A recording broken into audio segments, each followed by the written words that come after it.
बोले श्री विष्णु भगवान की जय हो।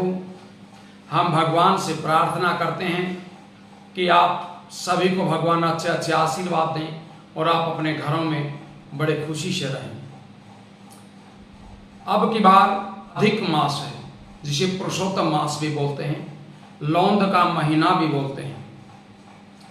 ये पूजा पाठ के लिए, जो खुद की भक्ति करने के लिए बहुत ही श्रेष्ठ महीना है।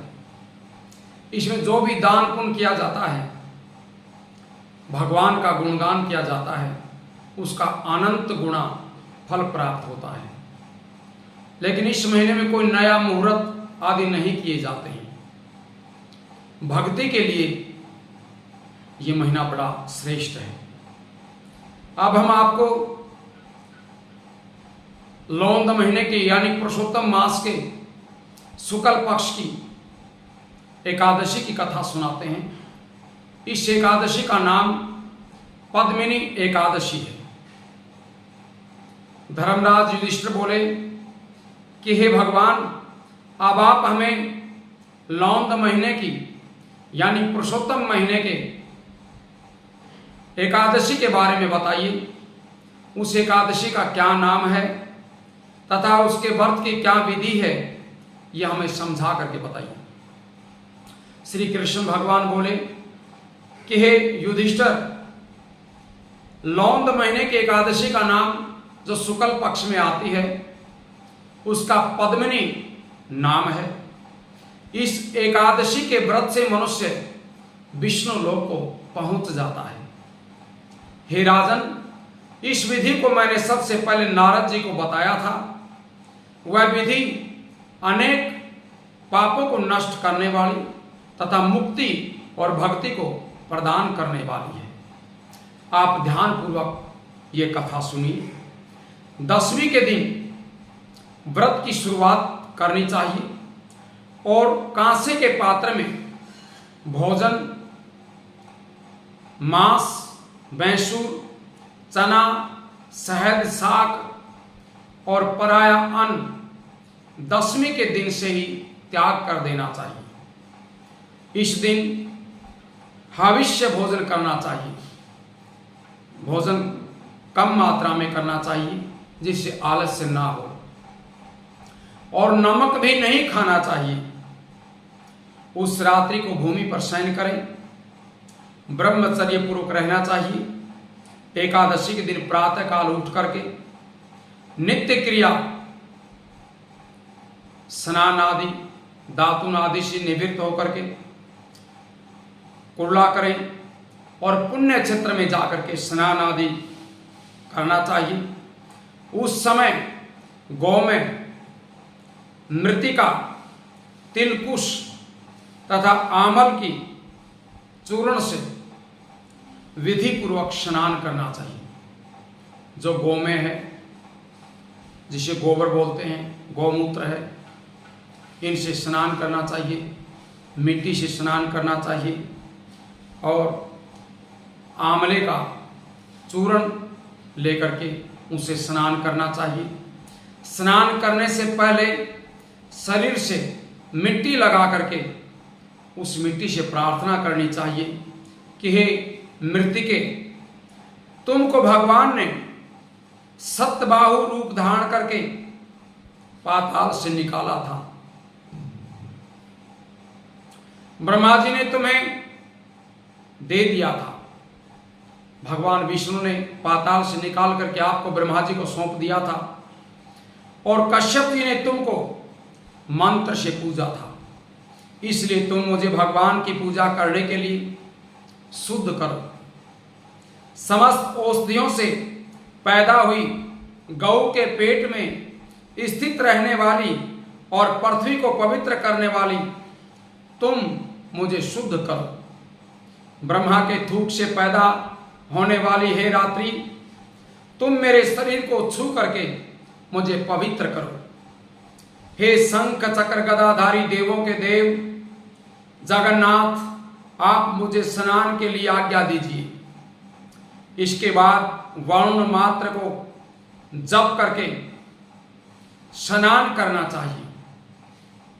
पवित्र तीर्थों के अभाव में उनका स्मरण करने से किसी तालाब में स्नान करना चाहिए। जब भी आप स्नान करें तो 3 बार हर हर गंगे हर हर गंगे हर हर गंगे इस तरह से उच्चारण करना चाहिए प्रतिदिन। स्नान करने के पश्चात सफेद वस्त्रों को धारण करके तथा संध्या तर्पण करके मंदिर में जाकर के भगवान की पूजा करनी चाहिए। स्वर्ण की राधा सहित भगवान की प्रतिमा या पार्वती सहित भगवान महादेव की प्रतिमा बना करके उसका पूजन करें। धान्य के ऊपर मिट्टी या तांबे का घड़ा रखना चाहिए। उस घड़े को वस्त्र तथा गंध आदि से सजाना चाहिए। पंच पल्लव आदि लगाने चाहिए और उसके मुंह पर तांबे का रुपया सोने का पात्र रखना चाहिए। उस पात्र पर भगवान की प्रतिमा को रख करके धूप दीप नैवेद्य पुष्प चंदन आदि से उनकी पूजा करनी चाहिए। जो साहूकार हैं वो सोने की चांदी की प्रतिमा बनवा सकते हैं, लेकिन जो गरीब आदमी हैं, भगत हैं गरीब, वो उसके ऊपर नारियल विराजमान करें। उसके उपरांत भगवान के सम्मुख नृत्य आदि करें। पतित तथा रज सवला स्त्री का स्पर्श नहीं करना चाहिए। उस दिन असत्य भाषण यानी कि झूठ नहीं बोलना चाहिए। गुरु और ब्राह्मण की निंदा नहीं करनी चाहिए। उस दिन भगत जनों के साथ भगवान के सामने पुराण की कथा सुननी चाहिए। पुरुषोत्तम महीने के शुक्ल पक्ष की पद्मनी एकादशी का व्रत निर्जला करना चाहिए। यदि मनुष्य शक्तिवान हो तो उसे जल पान या शुद्धाहार से व्रत करना चाहिए। जलपान भी न करें और प्यास के ऊपर कंट्रोल करें। भोजन भी न करें। रात्रि में जागरण करके नाच और गान करके भगवान का ध्यान करते रहना चाहिए। प्रति पहर जो भगवान या महादेव की पूजा करते हैं, भगवान उन्हें आशीर्वाद देते हैं। भगवान को पहले पहर में नारियल, दूसरे पहर में बिल्व पत्र या बिल्व फल, तीसरे में सीताफल और चौथे में सुपारी नारंगी अर्पण करना चाहिए। इससे पहले पहर में अग्नि का होम, दूसरे में वाजपेयी यज्ञ का, तीसरे में अश्वमेध यज्ञ का और चौथे पहर में राजसु यज्ञ का फल प्राप्त होता है। इस फल से अधिक संसार में कोई भी यज्ञ नहीं है। जो एकादशी का व्रत करते हैं और ये वस्तुएं भगवान को अर्पण करते हैं, उससे बढ़ करके इस मृत्यु लोक में कोई भी व्रत नहीं है। न यज्ञ है, न विद्या है, न तप है, न दान आदि हैं। एकादशी का व्रत करने वाले मनुष्य को समस्त तीर्थ और यज्ञों का फल प्राप्त हो जाता है। इस तरह से सूर्योदय तक जागरण करना चाहिए और स्नान करके ब्राह्मण को भोजन कराना चाहिए। सब पदार्थ भगवान की प्रतिमा सहित ब्राह्मणों को दान दे देनी चाहिए। इस प्रकार जो मनुष्य विधि पूर्वक भगवान की पूजा तथा व्रत रखते हैं, उनका जन्म सफल हो जाता है और इस लोक में अनेक सुखों को भोग करके अंत में विष्णु लोक को चले जाते हैं। हे राजन, मैंने आपको एकादशी का व्रत का पूरा विधान बता दिया। अब जो पद्मिनी एकादशी का भक्ति पूर्वक व्रत करते हैं, उनकी कथा मैं आपको बताता हूं। ध्यान पूर्वक उसको सुनो। एक सुंदर कथा पुलस्त जी ने नारद जी से बताई थी। एक समय कार्तवीर्य ने रावण को कारागार में बंद कर रखा था। देखिए, रावण जैसे महाबलशाली को किसने बंद कर दिया, किस कारण से बंद किया? उसको पुलस्त जी ने कार्तवीर्य की विनती करके छुड़ाया। इस घटना को सुनकर के नारद जी ने पुलस्त जी से पूछा कि महाराज, उस महावीर रावण जिसने समस्त देवताओं सहित देवराज इंद्र को भी जीत लिया था, कार्तवीर्य ने किस प्रकार जीता, ये आप हमें समझाइए। इस पर पुलस्त जी कहने लगे कि हे नारद जी, आप पहले कार्तवीर्य की उत्पत्ति सुनिए। त्रेता युग में महिष्मति नाम की नगरी में उपकीर्तवीर्य राजा राज्य करता था। उस राजा के 100 स्त्रियां थी। उसमें से किसी के भी राज्य भार लेने वाला योग्य पुत्र नहीं था। ऐसा कोई योग्य पुत्र उन स्त्रियों में नहीं था जो उस राज्य को संभाल सके। उस राजा ने पुत्र की प्राप्ति के लिए यज्ञ किया, परंतु वह असफल रहे। अंत में वह तप के द्वारा ही सिद्धियों को प्राप्त जान करके तपस्या करने के लिए वन में चला गया। उसकी स्त्री हरिश्चंद्र की पुत्री प्रमदा वस्त्राभूषणों को त्याग करके अपने पति के साथ गंधमादन पर्वत पर चली गई।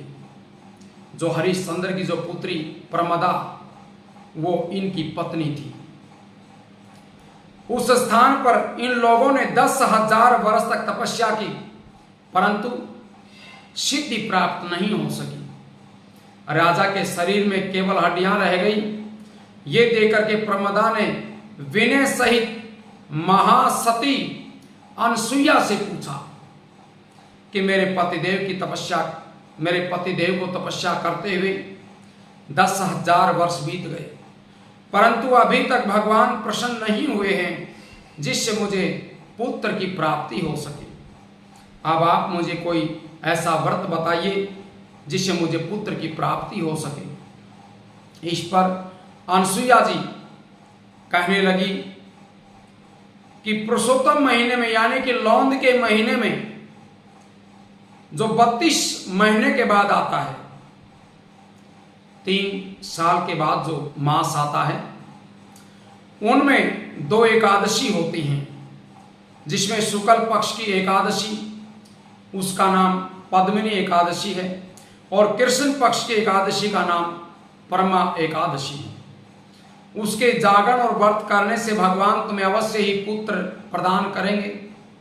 इसके पश्चात अनसुईया जी के व्रत की जो विधि अनसुईया जी ने जो बताई थी, रानी ने अनसुईया के बताई हुई विधि के अनुसार व्रत को किया और रात्रि में जागरण किया। इससे भगवान विष्णु उस पर बड़े प्रसन्न हुए और वरदान मांगने के लिए कहा। रानी इस पर भगवान की स्तुति करने लगी। रानी ने कहा कि आप ये वरदान मेरे पति को दीजिए। प्रमदा का वचन सुनकर के भगवान विष्णु बोले कि हे प्रमदे, मलमास मुझे बहुत ही प्रिय है। इसमें एकादशी का व्रत तथा रात्रि जागरण तुमने विधि पूर्वक किया है, इसलिए मैं तुम पर बहुत प्रसन्न हूं। इतना कह करके भगवान विष्णु राजा से बोले कि हे राजेंद्र, तुम अपनी इच्छा के अनुसार वरदान मांग लो, क्योंकि तुम्हारी स्त्री ने मुझको प्रसन्न किया है। भगवान की सुंदर वाणी को सुनकर के राजा बोला कि भगवान, आप हमें सबसे श्रेष्ठ, सबके द्वारा पूजित तथा आपके अतिरिक्त देव दानव मनुष्य आदि से अजय उत्तम पुत्र दीजिए। भगवान उससे तथास्तु कहकर के अंतर्ध्यान हो गए। वह दोनों अपने राज्य को वापिस आ गए। उन्हीं के वह कार्तवीर्य उत्पन्न हुए थे। वह भगवान के अतिरिक्त सबसे अजय थे। इसी से उन्होंने रावण को जीत लिया था। ये सब पद्मिनी व्रत के प्रभाव से हुआ था। नारद जी से इतना कह करके पुलस्त जी वहां से चले गए। भगवान बोले कि महाराज, ये मैंने लौंग महीने के शुक्ल पक्ष की एकादशी का व्रत कहा है। जो मनुष्य इस व्रत की कथा को सुनते हैं, व्रत को करते हैं, वह विष्णु लोक को पहुंच जाते हैं। बोले विष्णु भगवान की जय हो। इस अधिक मास में भगवान नरसिंह का प्राकट्य हुआ था।